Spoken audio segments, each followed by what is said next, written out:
সাধারণত আমরা আমাদের দেশে দুইটা মৌসুমে বিবাহ অনুষ্ঠান বেশি দেখতে পাই। একটা হলো ঈদুল আজহার পরবর্তী সময়, যেটা আমরা বর্তমান ফেস করতেছি, আরেকটি হলো শীতকাল। এই দুই মৌসুমে আমাদের দেশে গ্রামের পর গ্রাম, এলাকার পর এলাকা বিবাহ অনুষ্ঠান অনুষ্ঠিত হয়।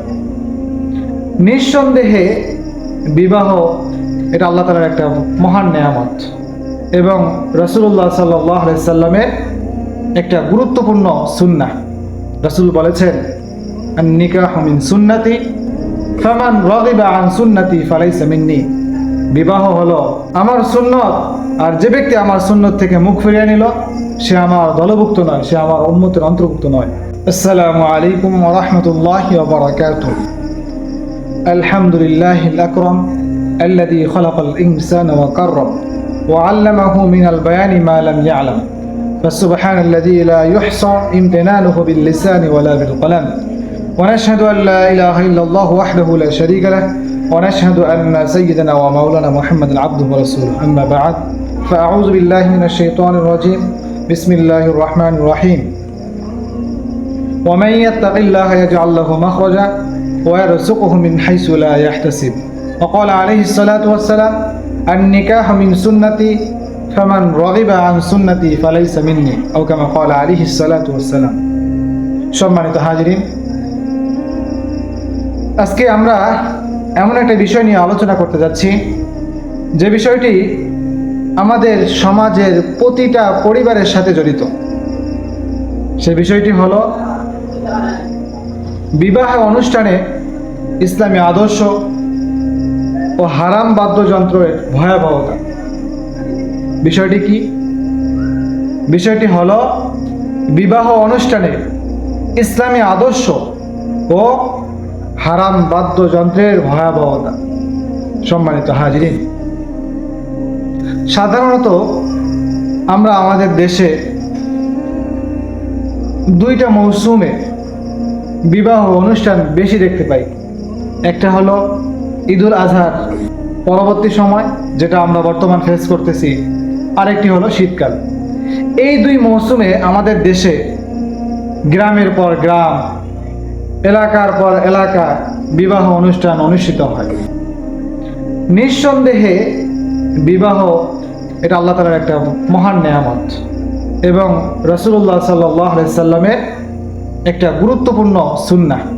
রাসূল বলেছেন, আন-নিকাহু মিন সুন্নতি ফামান রাগিবা আন সুন্নতি ফালাইসা মিন্নি। বিবাহ হলো নিকাহ, অর্থাৎ বিবাহ হলো আমার সুন্নত, আর যে ব্যক্তি আমার সুন্নত থেকে মুখ ফিরিয়ে নিল সে আমার দলভুক্ত নয়, সে আমার উম্মতের অন্তর্ভুক্ত নয়। সম্মানিত হাজিরিন, তো এই বিবাহের ব্যাপারে কোনো সন্দেহ নেই যে এটা আল্লাহ তাআলার একটা বড় নিয়ামত এবং রাসূলের একটা গুরুত্বপূর্ণ সুন্নত এবং মানব জীবনের এর পবিত্র বন্ধনের একটা মাধ্যম। কিন্তু দুঃখের সাথে আমাদের বলতে হয়, এই বিবাহ অনুষ্ঠানটাকে আমরা এমন কিছু কাজের মাধ্যমে কলুষিত করে ফেলেছি যেটা হওয়ার কথা ছিল আল্লাহ তাআলার সন্তুষ্টি অর্জনের মাধ্যম, যে বিবাহ হওয়ার কথা ছিল আল্লাহ তাআলার বরকত লাভের মাধ্যম, যে বিবাহ রাসূলের সুন্নাহ অনুযায়ী হওয়ার কথা ছিল, কিন্তু আফসোসের সাথে বলতে হয় সেই বিবাহের মধ্যে এমন কিছু কাজ আমরা প্রবেশ করিয়েছি যা আল্লাহ এবং আল্লাহর রাসূল, যে কাজের কারণে আল্লাহ এবং আল্লাহর রাসূল অসন্তুষ্ট হন। বলি নাউযুবিল্লাহ, বলি নাউযুবিল্লাহ। সম্মানিত হাজিরিন, কি সেই সকল কাজ? তার মধ্যে এক নম্বরে আছে গান বাজনা। এক নম্বরে কি? গান বাজনা। হারাম বাদ্যযন্ত্রের মাধ্যমে আমরা এমন একটা পরিবেশ সৃষ্টি করে ফেলি, আমরা মনে করি যে বিবাহ অনুষ্ঠানে যদি গান বাজনা বাজানো না হয় তাহলে সে বিবাহই হয় না। এটা আমরা বর্তমান সমাজের সাথে তাল মিলিয়ে চলতে গিয়ে আমরা এই বাদ্যযন্ত্রের মধ্যে জড়িত হয়ে থাকি। এটা মোটেও করা ঠিক নয়, কারণ এই বাদ্যযন্ত্র তো ইসলামে এমনিতেই হারাম। তাছাড়া এই বাদ্যযন্ত্রের কারণে, এই হারাম বাদ্যযন্ত্রের গানের কারণে, ডিজে গানের কারণে সমাজের মধ্যে কিছু অসুস্থ মানুষ থাকে যারা এই বাদ্যযন্ত্রের কারণে স্ট্রোক করে ফেলে। আবার আশেপাশে যে সকল বাড়ি থাকে তারা রাত্রে ঠিকমতো ঘুমাতে পারে না। এটা এক ধরনের জুলুম। মুসলমান আরেক মুসলমানকে কষ্ট দিতে পারে না। এটা মুসলমানের, এটা ইমানের পরিচয় নয়। হাদিসের মধ্যে এসেছে প্রকৃত মুসলমান হচ্ছে সেই ব্যক্তি যার হাত ও মুখ থেকে অন্য মুসলমান নিরাপদ থাকে। কিন্তু আমার কারণে যদি অন্য মুসলমান, অপর মুসলমান ভাই যদি কষ্ট পেয়ে যায়, তাহলে আমার এই মুসলমানিত্বর মধ্যে ফাটল ধরা শুরু করে। নাউজুবিল্লাহ, আল্লাহ আমাদেরকে হেফাজত করুন। সম্মানিত হাজিরিন, তো এই গান বাজনা, বাদ্যযন্ত্র এবং ডিজে গান বাজানো এগুলো থেকে আমরা দূরে থাকবো তো ইনশাআল্লাহ। আল্লাহ আমাদেরকে হেফাজত করুন। এবং পাশাপাশি আরও একটা বিষয় আমরা খেয়াল করি যে বিবাহ অনুষ্ঠানে গান বাজানোর পাশাপাশি নারী পুরুষের অবাধ মেলামেশা হয়ে থাকে।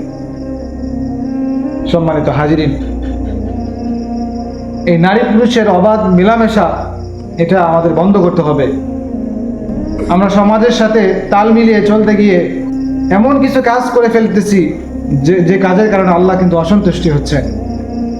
সম্মানিত হাজিরিন, আল্লাহ আমাদেরকে হেফাজত করুন। কারণ এই বিবাহ এটা পবিত্র বন্ধন, এটা একটা ইবাদত। সেই ইবাদত যেন আমাদের এমন কোনো কাজের দ্বারা যেন বিনষ্ট না হয়। আল্লাহ তাআলা আমাদেরকে বোঝার এবং আমল করার তৌফিক দান করুন। আখির দাওয়ানা আলহামদুলিল্লাহি রাব্বিল আলামিন। আসসালামু আলাইকুম ওয়া রাহমাতুল্লাহি ওয়া বারাকাতুহু।